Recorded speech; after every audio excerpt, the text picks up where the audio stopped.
Hello everyone, my name is Sarah Beth, and if you are new here, thanks for joining me. So glad you're here, and welcome back if you've already been here once before. So happy you guys are here with me, and I appreciate you listening to me yap through these videos. So this video is going to be my most anticipated new releases of 2025.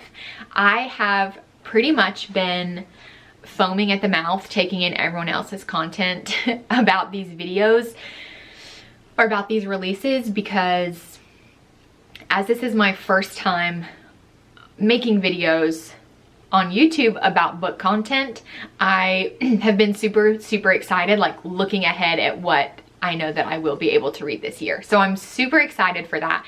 And I have a list of, I think it's 1, 2, 3, 4, 5, 6, 7, 8. Okay, so it's just 8 books. Obviously that is not all that I'm excited to read this year, but these are the things that are sticking out to me the most. And I'm going to try I'm going to try and list them in their release order, but if I get a few things topsy-turvy twisted around, I'm sorry about that, and I'll correct it if needed. But okay, to start off, this one has already been released, but I have yet to read it, so I'm still including it in my most anticipated reads, is The Stolen Queen by Fiona Davis. I have never read anything by Fiona Davis before, but when I read the synopsis for this book, I was so intrigued. I was like, okay, I feel like this is like really gonna do it for me. Let me try and recap this based on the synopsis so that it's not the full thing. Basically, I'm assuming it starts in Egypt in 1936 when we meet Charlotte, who's an anthropology student who is like working on this archaeological dig in Egypt. And then we fast forward to New York City in 1978 when Annie Jenkins is thrilled that she basically lands like an internship type vibe to work for Vogue fashion editor, like their Anna Wintour, but her name is Diana Vreeland, who is currently organizing the Met Gala. And then apparently as they're in preparation for this event, Charlotte and Annie, our two characters, need to collaborate to work together to figure out why an artifact has gone missing, and that maybe there is a mystical magical curse associated with one of the ancient pharaohs that Charlotte had studied that like needs to be addressed. So I'm an art nerd. I studied art in college. I have my master's in arts administration. I am an art person to the nth degree, and I love museums. I love the Met. I am one of those people who is in love with the Met Gala. I don't care about celebrity culture that much in the sense that's why I watch it, but I'm just obsessed with like the legacy of the Met, what it means, all that stuff. I get that now it operates in such like a Hunger Games type fashion that it is like really crude and crass that we're just spending all this money, whatever. But I love the Met, and I love that the Met Gala supports the Met because I do really care about art museums. So all that to say, this book had me locked in. I was like, oh, okay, so I'm gonna be interested in that. And sometimes like the mystical, magical elements of stuff can kind of be too much for me, and I'm like, okay, this feels kind of like cringy and takes me out of it. But if that's done in like a really cool way that's like very art focused, I think I'm gonna eat that book up. And like I said, I've never read anything else by Fiona Davis, so I have no concept of what her writing is like, but historical fiction vibes, magic, Met Gala, Met Museum, I'm in there. I am literally in there so fast. So that's gonna be probably one of the first books I read here at the beginning of the year. I'm so excited. And that was released on January 7th. Okay, the next one on my list is, to no one's surprise, Sunrise on the Reaping by Suzanne Collins, Miss Hunger Games icon herself. This book comes out on March 18th, and I am so excited. I actually just this past year, because like I said in one of my previous videos, I did not read as a kid, so I never actually read the Hunger Game books. So this year, I saw all the movies when they came out, but this past year, I read all the Hunger Game books and then watched the movies, like after I watched each of the books, and it was so fun. And I read the new books, or I read the old books leading up to the release of The Ballad of Songbirds and Snakes, because I really wanted to read that one and watch the movie. So yeah, I went back and reread all the books and I loved them. I was like, oh my God, these books are so good, which obviously is not a surprise to anybody, but I was just obsessed with getting to go back and reread them. So I have been so pumped at the release of this new book. I can't wait. And obviously we don't know much about it, but it is going to take place in the 50th anniversary of the Hunger Games, which is the second quarter quell. We think it may be from Haymitch's perspective. I don't know if it is fully going to be written from his perspective in the book, or if he's just going to be like a character that we interact with and it's actually like the POV of some other character. I don't know what it's going to be, but I can tell you I'm so excited. I cannot wait. I feel like I don't need to yap about that one too much because I feel like everybody knows what that book is and everyone's excited about it. So yeah, cannot wait for Sunrise on the Reaping. Pumped for that one. Okay, next up, probably my #1 most anticipated book of the year is My Friends by Frederick Backman. Just a general recap from what I can understand of the synopsis is going to be a book that kind of jumps back and forth, hops the timelines a little bit. From what I understand, it's going to be the past story of 3 best friends who, you know, spent their childhood together, and someone painted a picture of them, like the 3 of them sitting on the edge of a pier one of these summers that they spent their lives together. And then the current day story of a girl who has somehow inherited that piece of artwork, and it gets very curious about the 3 people sitting at the edge of the pier. And so she goes on this adventure to try and find like the story behind what this painting is. And again, like I just said, I love art. So the fact that this like whole story written by one of my favorite authors focuses around like this piece of artwork that the person is trying to like understand and get a better story of. Oh, I'm so excited. I just feel like Frederick Backman is a magician with words.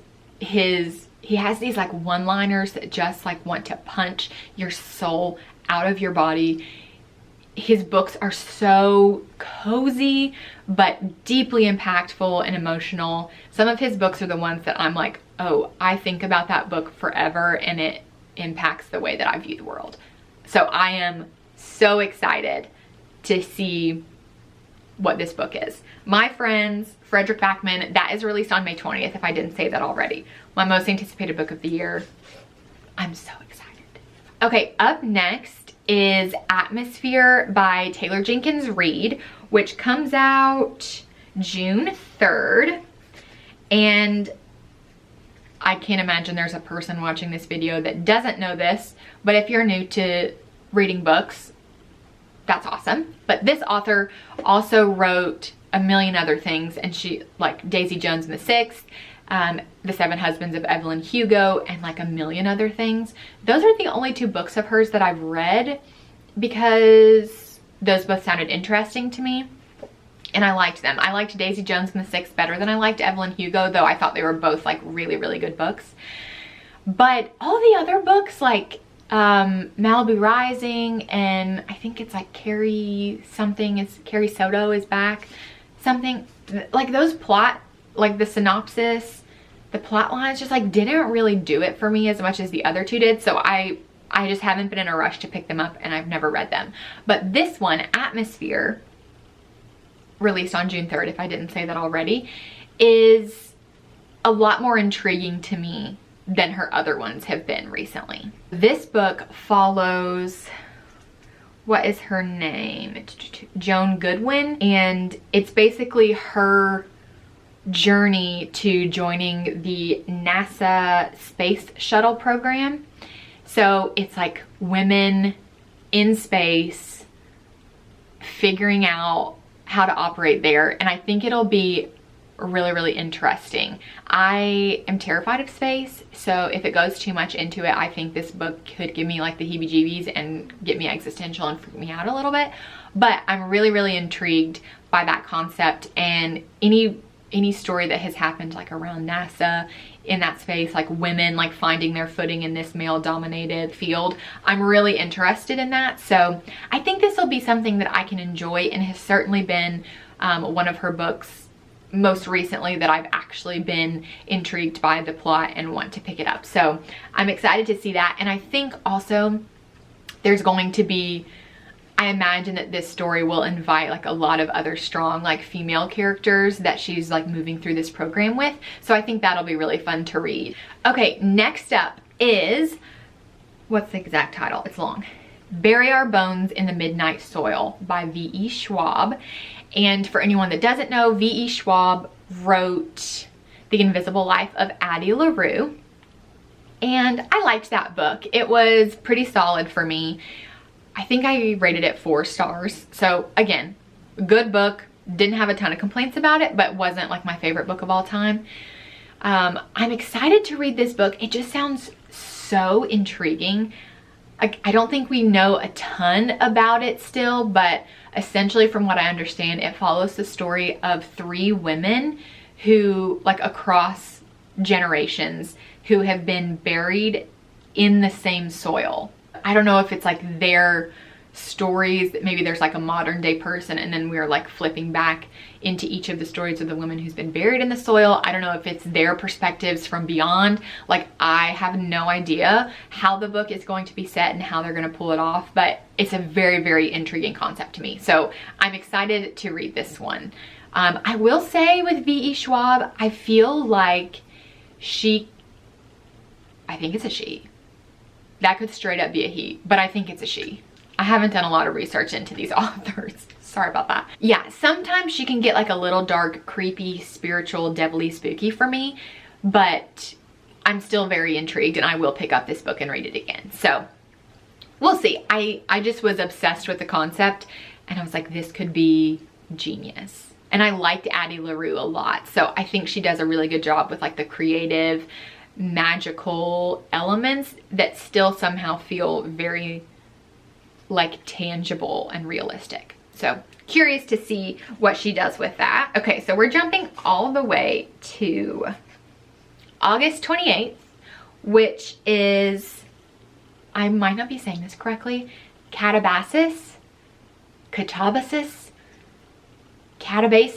I don't know how to say it. I need to Google this. I'm pretty sure that is like a word for something else. I need to look up the synopsis of this really quick. Hold on. Yeah, Katabasis is a noun in ancient Greek. I hope that's not how you say it because that sounds like Calabasas to me. That's like what I think of, like in LA, Calabasas. So I hope you pronounce it differently, but I don't know what that is, so I'm gonna stick with Katabasis right now. Reading through the synopsis of this one, again, it's like, ooh, this might be a little too devilly for me.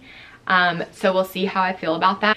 But R.F. Kuang, I know people really love her books. I have not read anything by her. I do have Yellowface up here. I was supposed to read it for, I'm in a book club like with my friends at home. And I was supposed to read it for my book club, but I ended up getting super, super sick and wasn't able to attend the meeting. And so I just like have yet to read the book.